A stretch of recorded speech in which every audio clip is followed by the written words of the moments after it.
ये सरकार आज भी वैज्ञानिक तौर तरीकों को मानने को तैयार नहीं है।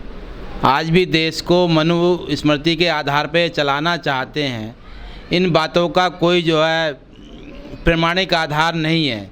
ये सब काल्पनिक चीज़ों पर आधारित चीज़ें हैं। सत्यता ये है कि गलती हुई है और उनकी गलती की वजह से दुर्घटना हुई है, ये बिल्कुल सच है।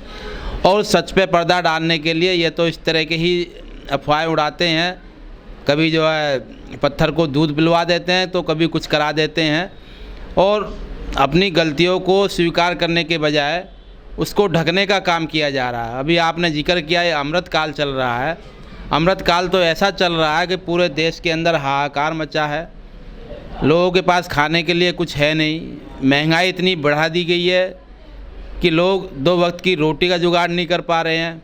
रोज़गार है वो सब ख़त्म हो गए हैं। सार्वजनिक क्षेत्र उन्होंने पूरा ख़त्म कर दिया है।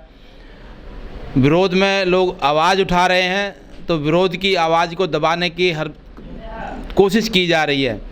पूरे देश में किसानों के आंदोलन चल रहे हैं, मूवमेंट चल रहे हैं, लेकिन किसानों की मांगों का समाधान करने के बजाय सरकार उनको दबाने की कोशिश कर रही है। अभी हाल का उदाहरण है ग्रेटर नोएडा के अंदर किसान अपने हक के लिए आज 48 दिन से जो ग्रेटर नोएडा प्राधिकरण पर रात दिन बैठे हैं। बड़ी संख्या में महिलाएं भी रात को भी धरने में मौजूद रहती हैं। शांतिपूर्ण तरीके से आंदोलन चल रहा है। ना कोई हिंसा हुई है, ना किसी के साथ बदतमीजी की गई, ना कोई मारपीट की गई। और 6 जून को रात को धरने पर बैठे हुए लोगों को जो है मारपीट करके उन्होंने गिरफ्तार कर लिया। धरने का सारा सामान उठा लिया। लोग गिरफ्तारी देने के लिए पुलिस लाइन गए तो पुलिस लाइन में भी जो महिलाओं के ऊपर, किसानों के ऊपर जो है पुलिस ने लाठीचार्ज किया। उनको गिरफ्तार नहीं किया, ज़बरदस्ती उनको पुलिस लाइन से भगाया गया। अगले दिन फिर जो है किसान जो है धरना देने के लिए गए, फिर उन्होंने लाठीचार्ज किया, बदतमीजी किया। तो विरोध की आवाज़ को ये सुनना नहीं चाहते हैं।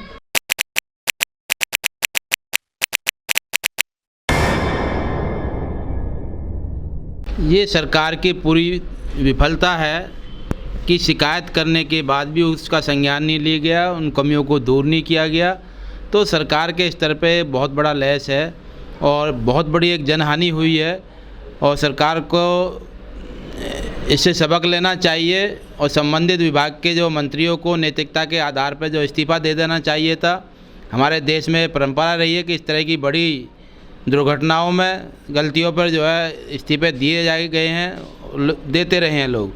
लेकिन ये जो है तानाशाहों की सरकार है, ये किसी चीज़ को मानते नहीं है।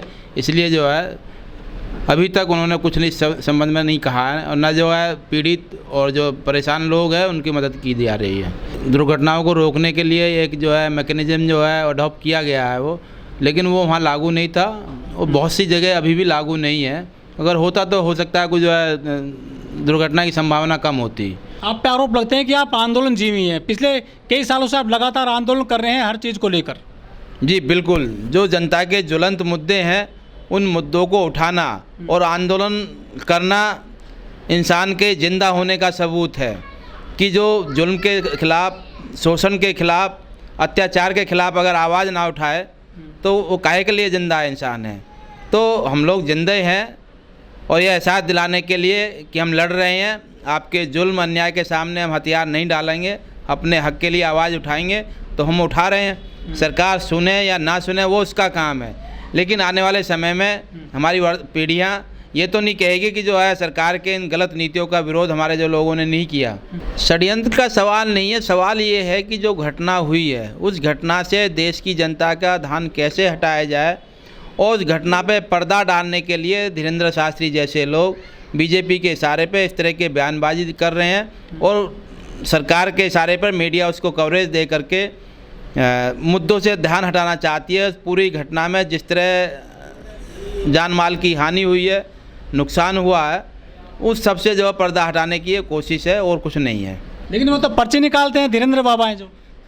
देखो ये तो ढोंग है पूरा जो है, और ये ढोंग भी इसीलिए चल रहा है कि मुद्दों से लोगों के ध्यान हटाए जाएं, उनको ध्यान भटकाए जाए कि अगर आपको नौकरी नहीं मिली तो आपकी किस्मत नहीं है। अरे सरकार का काम है नौकरी के अवसर पैदा करना। सरकार नौकरी के अवसर अगर पैदा नहीं करेगी, लोगों को शिक्षित नहीं करेगी, शिक्षा के साधन उपलब्ध नहीं कराएगी और सिर्फ ये कहते हैं कि जो है आपके भाग में शायद शिक्षा नहीं थी इसलिए आपको शिक्षा मिल नहीं रही, आपके भाग में नौकरी नहीं थी इसलिए नौकरी आपको मिली नहीं। तो ये कोई आधार नहीं है। लेकिन धीरेन्द्र बाबा के तो जो दरबार लगते ही जा रहे हैं, गुजरात में, दिल्ली में लगेगा, फिर ग्रेट नोएडा में लगेगा, कार्यक्रम तय हो गए हैं, बड़ी संख्या में लोग पहुंच रहे हैं धीरेन्द्र बाबा के यहाँ पर। चाहे धीरेन्द्र बाबा हो और शास्त्री जी हो, जितने भी बाबाएं हैं, ये सब सरकार से इशारे पर काम करते हैं, मिली भगत करके काम करते हैं। इन बाबाओं के पास अथाह संपत्ति कहाँ से आई है? ये एक अपने आप में एक बिजनेस है। जितने भी ये आश्रम चल रहे हैं, इस तरह की जो संस्थाएं चल रही हैं जो धर्म के नाम पर काम कर रहे हैं, चाहे जो अजय गुरुदेव हो, चाहे गायत्री वाले हो, या आपके आसाराम हो, सबके अपने अपने ट्रस्ट हैं। राधा स्वामी हो, धर्म बचा रहे हैं सर, ये धर्म नहीं बचा रहे हैं, ये लोग धर्म के नाम पे बिजनेस कर रहे हैं। आप देखिए राधा स्वामी, आप देखिए शहर का कोई ऐसी स्थान नहीं है जहाँ मेन मौके पे उनके जो है बड़े बड़े जो है ज़मीनें ना हो, अरबों खरबों रुपए की ज़मीनें संपत्तियाँ हैं, सस्ते में मिलती हैं, फ्री में मिल जाती है, सरकार उनको मदद करती है। तो जितने भी ये संस्थाएं चल रही है सबके अपने अपने प्रोडक्ट हैं।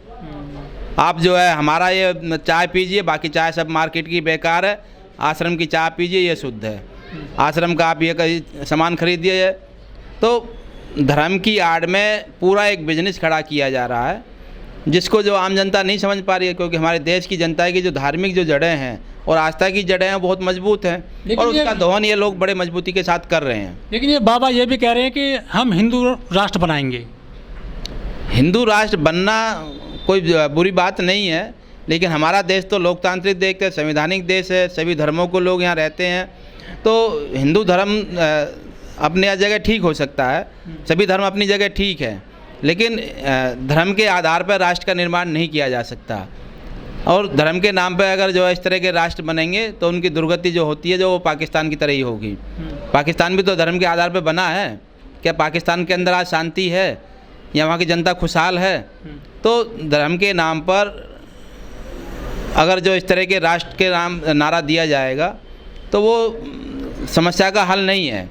समस्याओं को उलझाने के लिए और कुछ लोग अपने राजनीतिक स्वार्थों की पूर्ति के लिए इस तरह का नारा देते हैं। हमारा देश संवैधानिक देश है, लोकतांत्रिक देश है, संविधान से चलता है और संविधान में इस तरह की कोई जो है व्यवस्था है ही नहीं। इसका मतलब तो इनको ये पूरा संविधान ख़त्म करना पड़ेगा, तभी तो आप हिंदू राष्ट्र बना पाएंगे।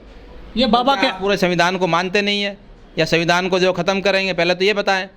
बाबा कह रहे हैं कि खून हमारा गर्म है, धर्म हिंदू हमारा धर्म है।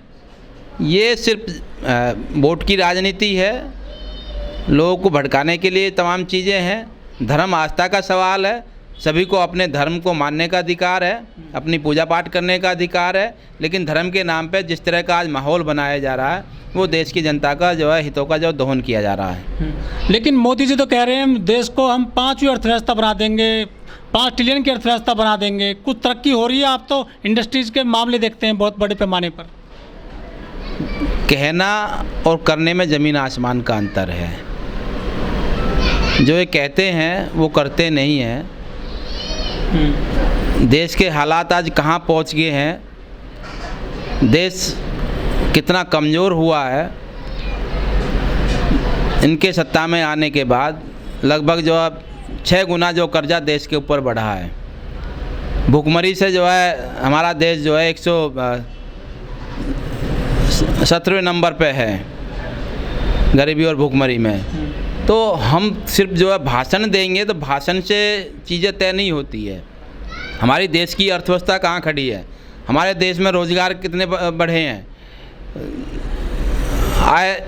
आय शक्ति जो है आम आदमी की कितनी बढ़ी है, उससे भागीदारी तय होती है।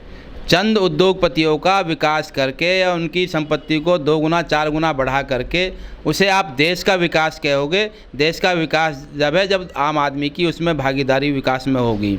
आम आदमी तो जो है कंगाल होता जा रहा है और चंद जो उद्योगपति जो माला माल होते जा रहे हैं।